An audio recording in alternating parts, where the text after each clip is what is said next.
Good afternoon. Please welcome Senior Director of Global Workplace and Real Estate at Slack, Deano Roberts.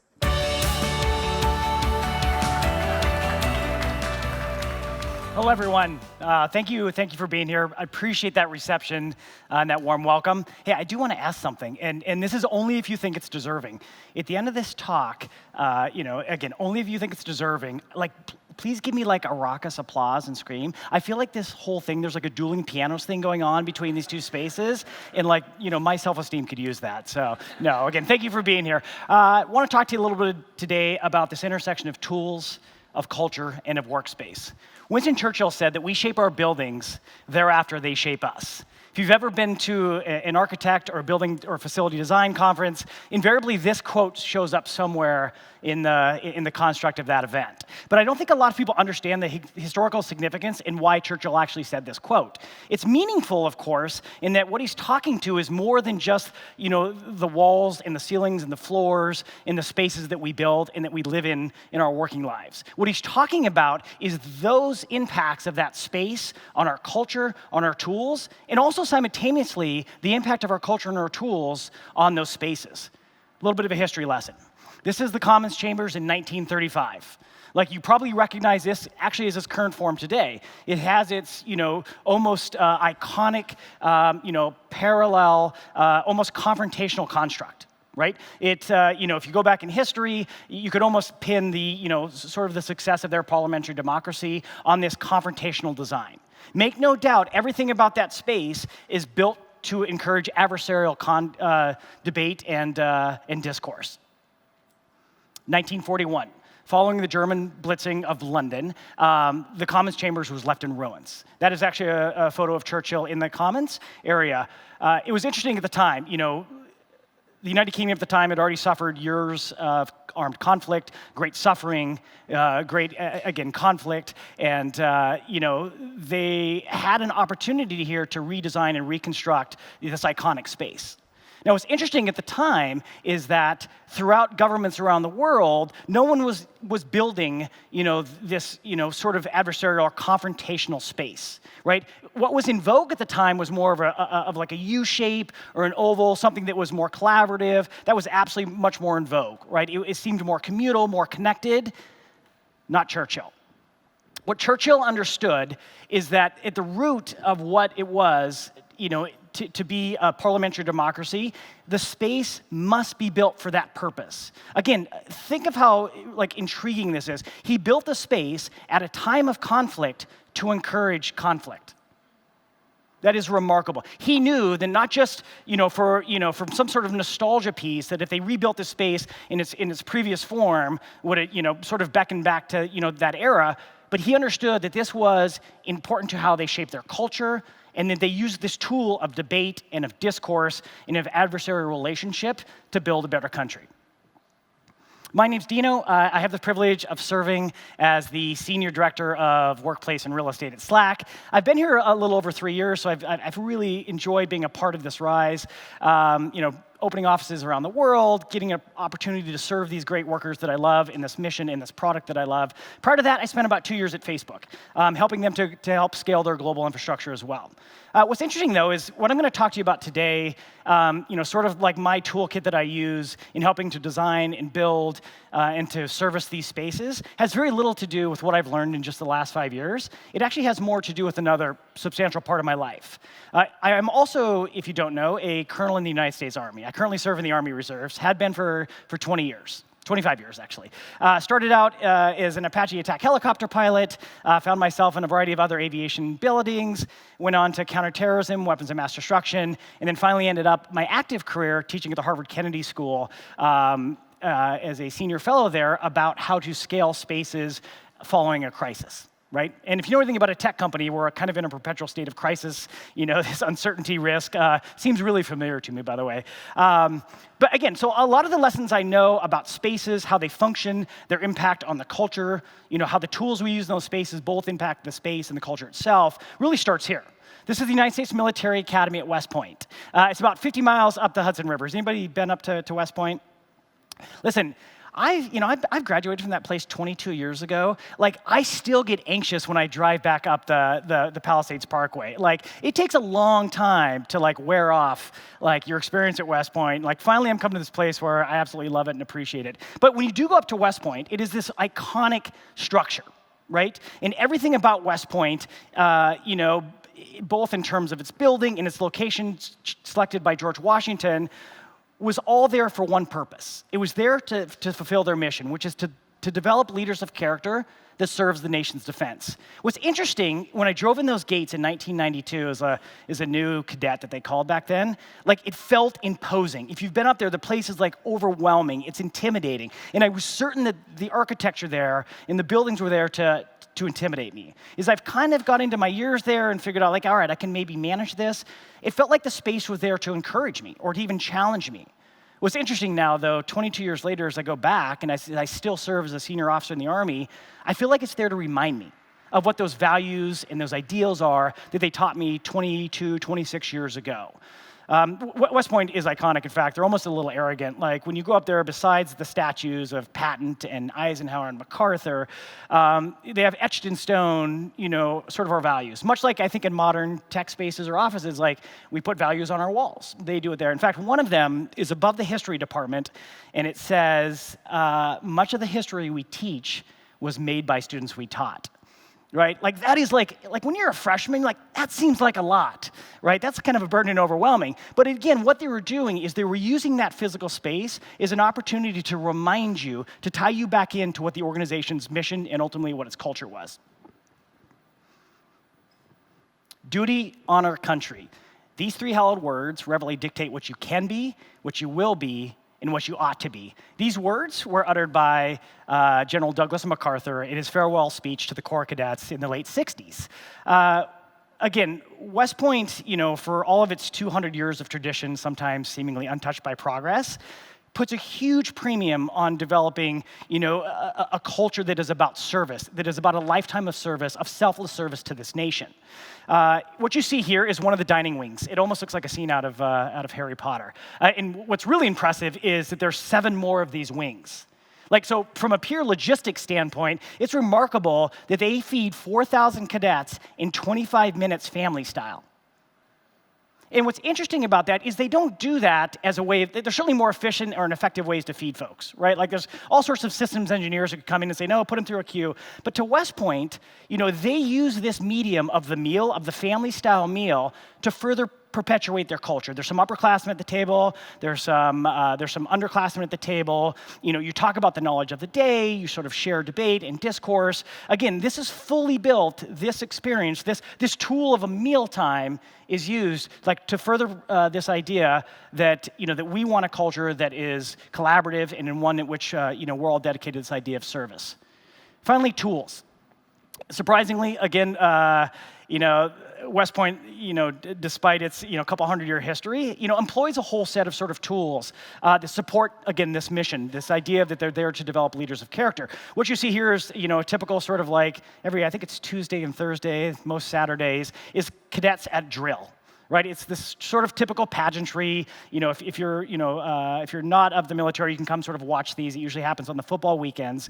But what's interesting is, like, it isn't just all for show. There's actually a lot going on here. They use this tool or this medium of drill and ceremony to develop small group leadership, to develop accountability, to understand timing and working as a team and in cohesion. At the time, again, when you're a 21-year-old cadet, this doesn't seem to that. But then, as you get back and you look upon this experience, they didn't hesitate to leverage this tool or this medium of pageantry and of drill and ceremony in order to support what their higher mission was. Again, this alignment of tools, this alignment of culture, this alignment of space are so important for any organization. I love Venn diagrams. This is kind of what I think what West Point actually got right. Now, I don't know if that was deliberate. I don't know if that's just through trial and error of a couple hundred years of running the institution. But everything about West Point's tools, everything about their space, everything about their culture was in balance. I'll give you an example. I spent some time at the Pentagon. just a short tour of duty. I was there for 2 or 3 months, and I try to apply these amazing progressive workspaces that I work in now to some of those old workspaces I used to live in, right? And so there was no doubt that the men and women that served in the Pentagon, and I was a pretty low-ranking guy, so I was in sub-basement DD.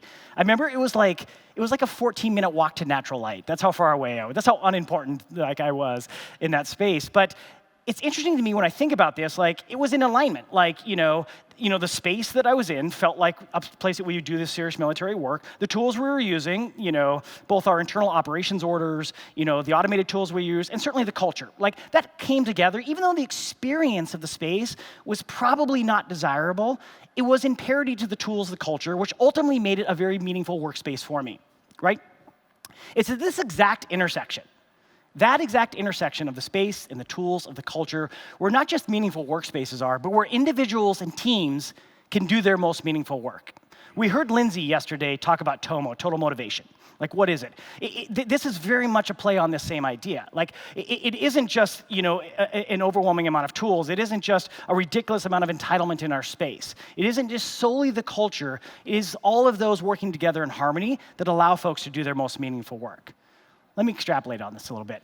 Stuart showed this alignment chart yesterday, right? We're going to borrow this just for a moment for our own presentation here. Again, imagine we've got tools, imagine we've got spaces, and imagine we've got culture there. All of them in their own right might be well-meaning. This particular tool, this aspect of our culture, the way that the leaders interact with the employees and the behaviors, and then our space design, right? Again, we may have right intention, but again, the net effort is zero. If we can get alignment with our tools, with our space, and with our culture, there's an organizational momentum that can actually happen. We think a lot about what we think that our spaces can and cannot do, right? Just kind of a little comprehensive list of if we were to write, after our experience 3 years of building spaces at Slack, this is kind of some ideas that we've come up to. And I think what's important here isn't so much this multitude of lists, but it's really the action words there. We believe that spaces can't wholly make your culture. They can't wholly make individuals and teams feel more connected. They can't create a work environment that is fair and just, right? What we can do is they can encourage, they can remind, and they can amplify. Stuart often says that, when he talks sometimes to leaders that are considering, using Slack in their organizations, and they'll query them hey, why are you bringing on Slack? Well, I think it'll be a total culture change for our organization. It'll make us more transparent. It'll make us more collaborative. And I've heard Stuart give this talk. He's whoa, hold on a second. This is just, this is an amazing collaboration tool, but there's some much deeper things that you probably need to work on. It is good, it is effective, it is efficient, but it is not wholly a substitute for that. So again, we believe that our spaces can be amplifiers of the culture. They can help to realize the best aspects and benefits of the tools that we use internally. They can remind us of what our mission is. I always love to give this counterpoint. Up here you see Mother Teresa, you see a typical US military soldier, and you see a Doctors Without Borders doctor. Going back to this idea of meaningful work and this idea that these spaces and these tools and this culture must come together in some sort of parity or balance to result in a meaningful workspace. What's interesting is, Mother Teresa in her selfless work, would her workspace been, or her working life been as meaningful if she was doing that in Bel Air? For the Doctors Without Borders, if they were doing this work in Palo Alto, right, would there be, it's interesting that their space and almost the decrepitness or atrocity of the spaces they're working in bring greater meaning. Again, Lindsay spoke about this. She said that when she surveys organizations and they talk about time when they had the most motivation and where things seemed to be clicking and they were in alignment, it isn't when things were going well, it's when things were going poorly. I can tell you from my experience of 25 years in the military, the greatest camaraderie, the greatest esprit de corps I've ever had, the greatest I've ever felt like everyone is clicking is we're during those dark days, those challenging days. That's when everyone dug in and realized their best selves in that workspace. So again, I'm not here to say that the workspaces should be overly gracious. I'm not here to say that they should be miserable and tough. They should be in balance to what your mission is, to what your culture is, and to the tools that you're leveraging in this space. With the rise of technology, the alignment between tools, culture in space is something that's becoming increasingly rare. The innovation of the tools we use has outpaced the ways in which we've adapted our space and subsequently our culture. Again, Lindsay spoke about it, and so did Stuart. There are no shortage of amazing books on the shelf right now talking about leadership and culture development. There are no, as you've now spent a couple days at this conference, there is a plethora of tools that can make your organizations more effective and more efficient.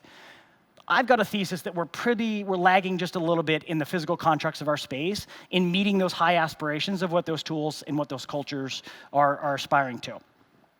If you're here before the start of the presentation, you saw sort of, a rolling screenshot of a couple of our offices around the world, right? And, candidly, if you've been to many tech spaces, they're not that much more remarkable, right? Until you start to dive a little deeper into the way that we're building and operating these spaces. They all sort of leverage this open floor plan. We have an overwhelming level of service to our employees. But there are some choices that we're making that we think are different than other tech organizations or other sort of progressive workspaces. Really, the master thesis that I just talked to you about, this idea that I believe that the space hasn't quite caught up to what we're doing in these remarkable ways that we're raising leaders, developing cultures, and leveraging some of this new tool. Now, by no acknowledgement do I think that Slack has got this perfect. We've been given the freedom in some of our workspaces by our leadership to do some aspirational or some inspirational or experimental work. And we're seeing that if we tweak some aspects of our space, if we tweak some aspects of the way that we service these spaces, the way that we secure these spaces, that maybe it can actually move the needle in terms of productivity and enjoyment of those spaces. Slack's mission is to make people's working lives a little bit simpler, a little more pleasant, and a little bit more productive. This is a great mission statement for me and for my organization because I can co-opt this for my teams around the world. How do we want to build and operate our spaces? Well, I want everything that we do, every wall that we put up, every service that we provide to either make someone's lives simpler, more pleasant, or more productive, or do all of them together. I'm going to show you just some screenshots of some of our spaces and kind of talk about the choices that we made in terms of this idea of simpler, more pleasant, and more productive. We've just had the privilege to open a new big headquarters in San Francisco, down on 500 Howard. It's iconic sort of Foundry Square building. This is one of our spaces. It's called our library, right? And it's really interesting because it's kind of this intersection of tool, space, and culture. Again, on its face value, it doesn't look all that dramatic, right? Until you sort of dive deep into it and understand that we spent quite a bit of time and resource in architecting a higher level of acoustics in this space. All of the surfaces have perforated drywall. We use a product called Autex behind the walls to make it quieter. But again, that in and of itself won't make it the space that we want. We realize that the open floor plan can be chaotic for a lot of folks. It can be overwhelming, anxiety-producing, and sometimes you just need to get away, right? And in the modern open floor plan, what people do is then they book a conference room. You've seen that, those folks in there with a single person in there. And you can't almost blame them, right? And a lot of workplaces no, you can't use a conference room by yourself. So we wanted to provide some solution for that. So for us, it's the library. Again, in terms of its architecture, its design, the construct of its materials, everything about this, it is a quiet space. But without a culture of mutual respect, without a culture of people sort of understanding that that's a place where folks do quiet work, that we don't bring food in there, that I don't have a group meeting in there, all of those come together to make this a better experience, to make it a simpler experience. The other thing at Slack we believe, too, is that we can't do this more aspirational work in our spaces and the way that we run them if we can't keep our spaces from not being broken or dirty. This is actually something I learned in the military. It's this idea why we shine boots. If you can't shine your boots, I probably can't give you a helicopter to fly, right? Demonstrate you can do that well. But for us, broken or dirty equals distraction. We've all been in our workspace, these amazing builds with world-class architects, and we've got all the most modern Eames equipment and Herman Miller stuff, and then you're sitting there, and that fan above your head is whistling, or the corner you sit in is too hot, or your sit-stand desk doesn't work. Right? And so for my team, much like the tools that we use, you can't get to that more important work until you can at least make the space clean and functionable. A little bit more about our space. This is our part of our Dublin office. A couple things here, and you're going to hear some parodies to tools. We believe that the open floor plan, again, it serves probably 51% of the population well. The other 49%, it's not an ideal working space. The open floor plan, if you don't know, was a German design firm in the late 50s, obviously widely incorporated throughout progressive tech companies, first leveraged by Hewlett-Packard. You now see government entities sort of bringing this on. I debate whether that's going to work. As I talked to you about, it may not be in alignment with their culture and their tools. But what's interesting about this, we've begun to challenge some ideas of the open floor plan. Right? Like the things like the library space, we believe that there needs to be some private and semi-private spaces.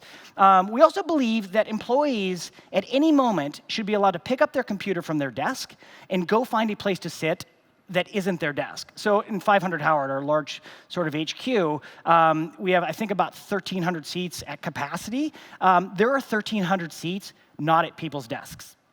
Right? The open floor plan, I think, is good in that it often provides a degree of camaraderie. There's certainly a shared energy that happens. But again, you'll hear leaders ask them why you employ the open floor plan, and they say, well, it'll make us more collaborative. It'll make us more connected. Again, I would challenge that wholeheartedly. It will give you symbolic collaboration and symbolic connection, right? What's going to make that real collaboration, real connection happen probably relies more on the cultures that you have and the tools that you're leveraging in this space. Simpler, again, going on this. Like, we love our spaces to be intuitive and inviting. So if you've ever gone to Slack's offices around the world, we have a lot of natural light that sort of pours into our space, and we leverage a lot of plant life, right? If you think about, mankind, we've only been working in buildings, of our 50,000 cognitive years, we've only been in buildings for about 125 to 150 of those years. It's not a terribly natural experience for us, right? And so, again, if you come to our San Francisco office or visit any of our offices around the world, you will see an abundance of plant life. Now, I haven't shared this with our leadership. Let's say Slack's business maybe takes a slowdown or a dip. I'm confident we have enough greenery that we could put some profit-generating plants in our office, and we could sort of cover that deficit for Slack. So, no. And then finally, multi-purpose spaces. Much like the tools that we use, much like the cultures that we have, our spaces need to evolve and change. So we actually design into our spaces the ability to change those. Like, I don't know what the New York office needs to be in 2 years from now. I don't know what the San Francisco office needs to be in 2 years from now. So when we have a chance to build spaces that are wide open and flexible, we're going to do that.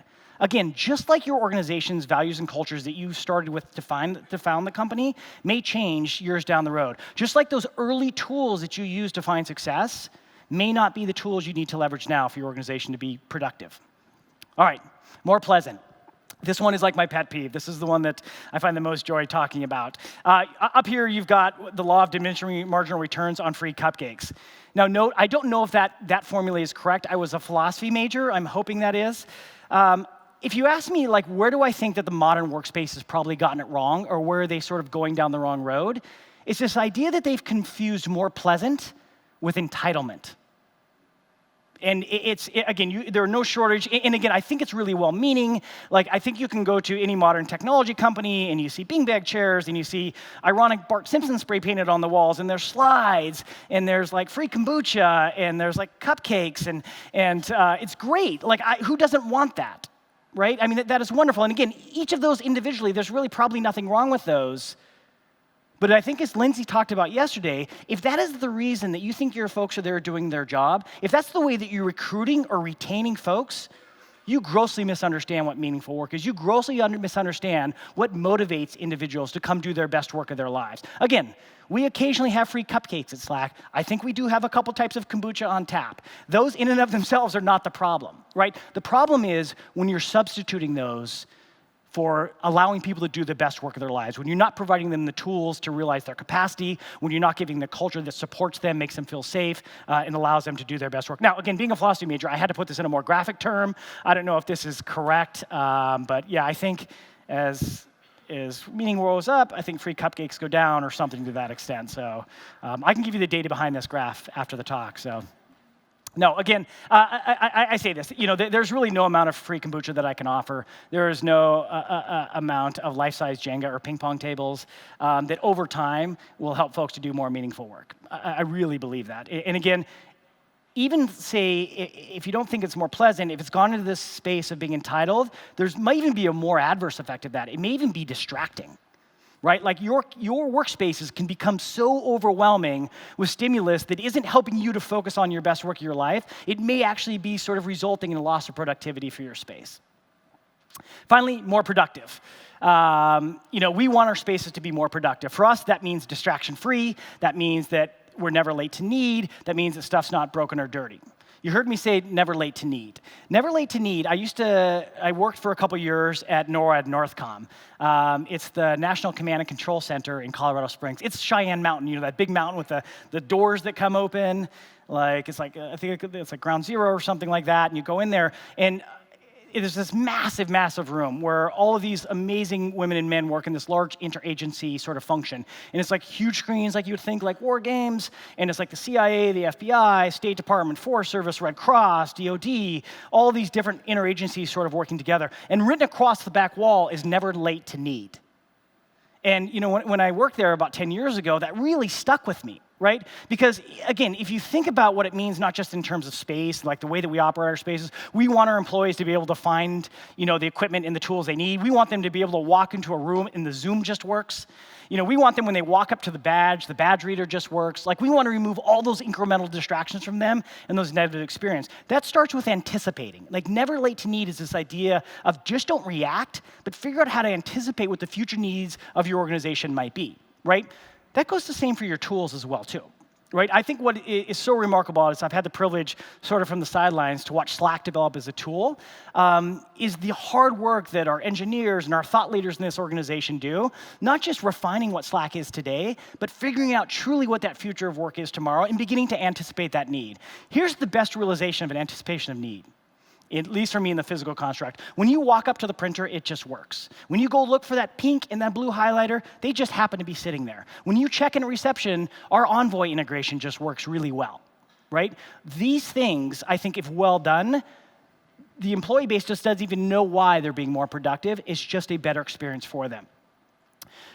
I want to talk a little bit about some tools that we use in our workspace, one in particular. There's a tool that we're beginning to leverage. It's called Space IQ. Space IQ is a facility management software tool, right? And that, for all of you, that might be along the categories of productivity, and business software. That is a really sort of unrefined, immature space, right? There's a lot of sort of old players in this FMS world. It's sometimes called IWMS, which is Integrated Workplace Management Systems. These are the systems that help you do things like space plan. These are the systems that help to ultimately run your building controls. These are the ones that help you do, the wayfinding when you go to an office. It's all of those small things. Again, for most employees, the highest calling of a great WMS or of a great facility management system is that you don't even know it exists. You just walk up and look for somebody and it's there. For some reason, your corner of the building is perfectly cooled, right? That when you check in the morning or a guest comes to visit you, that you get that notification right on time saying, hey, Bob's here to meet you, he's down in the lobby, right? And so it's interesting is I came on board and we began to evaluate these host facility management tools. There was really one company that stood out. And that company is, again, called Space IQ. Jeff, actually, if you would raise your hand there, Jeff is the CEO, one of the co-founders of Space IQ. Again, this is an area or a sector that probably hasn't been updated, both from a UI perspective or from an actual functioning perspective, for probably 15 or 20 years. What Jeff and his team at Space IQ have done have really brought a Silicon Valley approach to this and understood that, no, listen, the user experience does matter. The data that you leverage on the back end can be important. Let me give an example of this. This is, a highly integrated product with Slack. So Space IQ, this is one of my project managers, simply in Slack, anywhere, just typing find Deano. Space IQ ties it back into their database, pulls this up, both my photo, where I currently sit. But if that isn't enough, you can just click on that, and inside of Slack, you can see the floor map.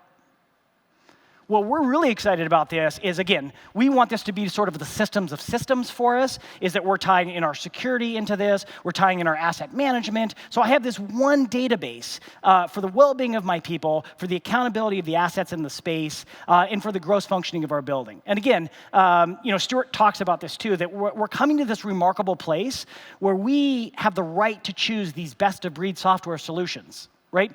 25 years ago, you couldn't have conceived of a software company that was just focused on seating management, because it wasn't that big of a problem. But as you dig into it, if this doesn't exist, My employees have to get up, go ask somebody, try to maybe reach out to me, hey, Deano, where do you sit? Where's that conference room? Where do I find that printer? Think of all of those small segments of time and distraction that is taking away from your employees from doing their best work of their life. I think for us, too, I think what we love about it, again, running these operations and spaces around the world, I think all great software products have this amazing UI, but for us, we get this whole host of analytics about how our spaces run and operate, Again, this idea of simpler, more pleasant, and more productive, all of these things really need to come together to help your teams to do some of their most meaningful work. I want to finish up here with a couple photos and a couple stories, right? 2 items on this one. Oh, there's that applause. We've got to beat at the end of this. 2 items on this story. First of all, that's a young Lieutenant Roberts kind of kneeling there on the left. First, this serves to validate to some of my peers in here, there was a time that I had a full head of hair. A little bit about this story. This is 1998. I am a newly commissioned second lieutenant. I just spent 2 years at flight school. I'm flying the world's most advanced attack helicopter, the Apache Pilot. I'd been in Bosnia, if you guys remember the terrible genocidal war there. I'd been in Bosnia about 3 months. And I tell you, I thought I was the man. I'm the leader, I've got this amazing tool at the time, which is the Apache attack helicopter. I fully thought that my mission or my culture was to be, a warfighter. This photo, and it really changed my perspective on service sense, was taken down in a city in southern Bosnia called Mostar. And if you can look behind the individuals that are in the photo, you can see sort of the bullet holes in there, right? This is actually Mostar High School. And while we were there, the US Army had set up a fuel base in their parking lot, right? The students of this school were still going to school in this space, were landing modern aircraft in front of it, getting fuel. We had a chance to spend a few hours there. And I remember walking through this space and seeing these students in an active war zone, focusing on their work, doing their most meaningful work, which is to be a student in the space. And I had a moment there where I said, there's got to be more that we can do. My mission to be a warfighter, to work in my space, which I thought at the time was the asymmetric battlefield, and I thought my culture, again, was to be a warfighter, I thought there was more I could do. So myself and several of our peers, both there in Bosnia and then back in the States, we began to collaborate. I think we were using Yahoo groups at the time. We were using my AOL and Hotmail account. And we organized a drive to raise school supplies for the students, right? And then a fundraising thing. And this sort of kicked off. And every unit sense that was there for the next 10 years started to spread this out. I think what was important to me is I look back on my 25 years of service, and I think about some of the most meaningful work. It didn't have to do with the tool that I thought it did, which was the Apache attack helicopter. It didn't have to do the space that I thought I was operating in, this asymmetrical battle space. It didn't have to do with the culture that I thought was warfighter. What it had to do with is a culture of service. The tool I was using was my hands and my relationships and a little bit of Yahoo groups. And the real meaning of all of this was service. At that time, it redefined for me what it meant to be in the military. This idea that I can use this privilege and this tools and this resource to make a greater impact. This is Mostar High School today, which is really amazing. What's interesting is Mostar High School is the only school in Bosnia that is an international school. It serves Bosniak, Serb, Croat, and even Kosovar Albanian students, right? And I like to think that the amazing men and women that I worked with to help sort of kickstart this might have had some result in this school being where it is today. So again, I'll leave you with this before I close with one other note. As you look, to your organizations, you try to figure out what tools you're going to bring on. You try to figure out what culture you want to have. You try to figure out how to build these spaces. They're not siloed entities. They need to come together to some parity, to some support. They need to amplify one another. Because if they're in discord, if they're not aligned, it can overwhelmingly affect your organization's productivity and, most importantly, perhaps your employee well-being. I want to go back to this photo one last time because I can steal the stage here. I think I'm the last before David Chang's coming up after this. It's great. You've learned a little bit about me today. I'm a veteran that still serves today. For some of the souls in this picture, their service ended as a result of their service to the nation.